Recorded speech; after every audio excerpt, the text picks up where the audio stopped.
Olá, boa tarde, tudo bom? Feliz Dia dos Pais para você que é pai, para você que tem esperança de um dia ser pai. Eu estou aqui nessa tarde para desejar para você uma palavra de vitória, principalmente para aqueles que fazem parte das nossas vidas, né, que se dedicaram, como foi o meu pai, Geraldo, que está lá em Natal, e o meu esposo amado, que é o pai dos meus dois filhos, o Gabriel e a Sara.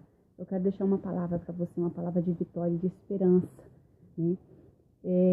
Todos nós temos qualidades boas, né, quando nós pensamos em um pai verdadeiro, né, porque muitos não são pais, simplesmente somente geraram, mas não praticaram essa finalidade divina na vida do ser humano. Lá em Marcos, no capítulo 14, né, Jesus, após ser ungido por Maria, a irmã de Lázaro, e ele pediu para que dois dos seus discípulos fossem até uma cidade, preparar um lugar para eles cearem antes de Jesus ser entregue nas mãos daqueles que queriam crucificá-lo, né? E lá no versículo 18 do capítulo 14 de Marcos, diz assim: ao cair da tarde foi com os 12. Quando estavam à mesa e comiam, disse Jesus: em verdade vos digo que um dentre vós que come comigo me trairá, né? Eu quero que você pense bem nessa palavra traição. Nós estamos falando de uma figura muito conhecida, né, no mundo cristão, que foi Judas. Judas, ele teve 3 processos de traição na vida dele. E Jesus saberia que aquele que haveria de trair já estava prescrito nas escrituras sagradas, né, falando que desde Gênesis, que Jesus ele veio para dominar e veio para restituir aquilo que havia sido perdido. Mas o inimigo ele iria usar de artimanhas para tentar que o ser humano o traísse a todo instante. Não existe a pessoa, a figura, né, o nome da pessoa de Judas, né, como o traidor. Porém, uma pessoa iria trair, iria ferir o calcanhar de Jesus, porém Jesus ia destruir todo o poder do mal, né, como está escrito lá em Lucas capítulo 10. E nós vemos aqui que essa pessoa estava no meio dos discípulos, estava no meio da comunidade, né, do início da comunidade cristã, ali bem no início da liderança, né, aquele que estava sentado exatamente com Jesus. E Jesus ele na hora da refeição, né, na sua refeição última com seus discípulos, quando ele proclamou ali a instituição da aliança, Jesus diz assim: um de vocês que está sentado aqui à mesa comigo me há de trair. Só que nós vemos que versículos antes, depois de Jesus ter sido ungido por Maria, né, Judas, ele vai até os anciãos, vai até os fariseus, vai até os saduceus, vai até a liderança, né, da comunidade e entrega Jesus, dizendo assim: eu estou aqui porque eu me arrependo de ter seguido esse homem e ele está fazendo loucuras e eu quero entregar. E eles ficam muito felizes com aquilo dali, porque eles não saberiam como que faria isso, aonde que Jesus estaria antes mesmo da Páscoa, né? E ele indica o lugar que é o Getsemane.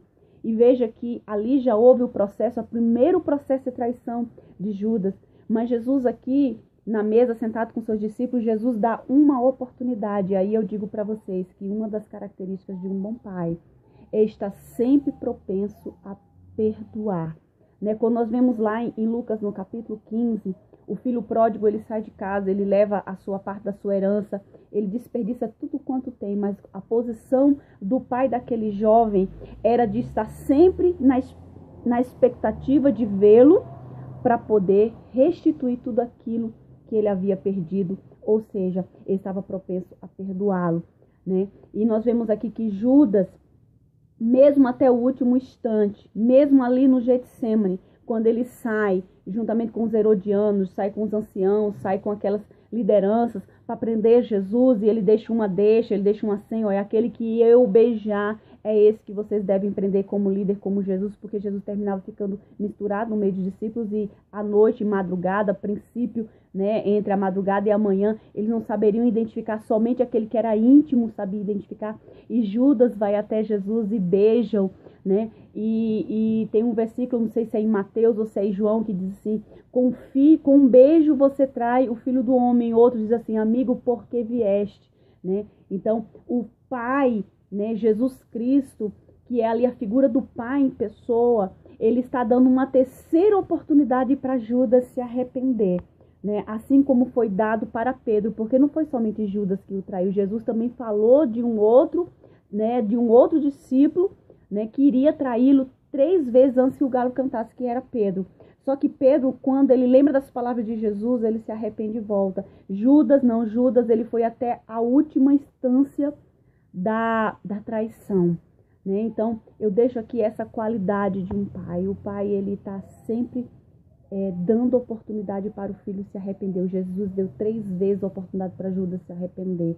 Ou seja, ele estava sempre disposto a perdoar e continua disposto a perdoar. Você que é pai, né? Eu deixo essa palavra profética na sua vida, que você seja sempre propenso a perdoar. O meu pai um dia teve que me perdoar pela traição que eu fiz, né, na vida dele, quando eu não honrei na minha juventude, no meu namoro, e eu casei grávida, mas depois ele me perdoou. Eu sou muito grata a Deus pelo perdão do meu pai, mas eu estou falando aqui de um perdão que extrapola todos os perdões, que é o perdão divino. Jesus, ele está sempre disposto a nos perdoar. Pai, tem essa característica divina. Filho, aceite o perdão do pai, né? Não faça como Judas, que chorou, mas não achou o perdão porque não houve um arrependimento genuíno, e quando se passou-se a oportunidade, porque as oportunidades são dadas, mas nós perdemos essas oportunidades. Pedro, assim que encontrou a oportunidade, ele se arrependeu. Eu deixo essa palavra para você, pai. Eu deixo essa palavra para você, filho. E um feliz Dia dos Pais para você, com muito perdão, com muita graça e com muito caráter cristão na sua vida. Amém? Que Deus te abençoe, em nome de Jesus.